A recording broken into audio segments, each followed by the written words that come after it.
everyone, namaste, welcome to my channel. In this video, I'm going to share with you a few tips before you apply any face mask or hair mask. Number one, make sure that you're not allergic to that ingredient that you are going to use for your hair or your face. Do a patch test or consult with your dermatologist before using any of the ingredients that you're not sure about. Number two, don't store your face mask or hair mask for a long period of time because the water and the moisture in the face mask or hair mask that you just made will go bad. I like to just make it how much I think I would need. You can make oils as long as it's just oils.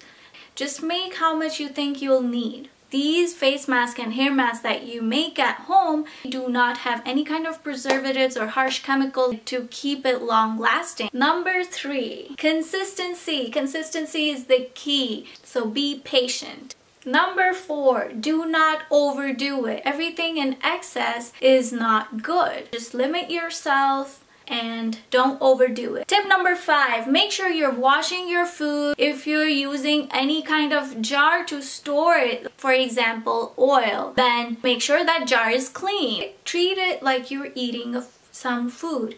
If the food goes bad, you'll throw it away. If it smells bad, you'll throw it away. If you see something that's funky, you'll throw it away. So same thing with this. I personally don't like to store my face mask or hair mask. Before you use any kind of hair mask, face mask, I think everyone should know this to avoid any kind of side effects or allergies. So if one of the things don't work out, I'm sure there's another ingredient that you can use, but make sure that you're not allergic to this ingredient before you even apply on your skin or your hair. These are very important tips that everyone should know who is about to try any DIY face mask or hair mask. So these are my few tips. If you like my video, give me thumbs up. That'll mean a lot to me. If you would like to see more videos like this, then let me know in the comment section down below.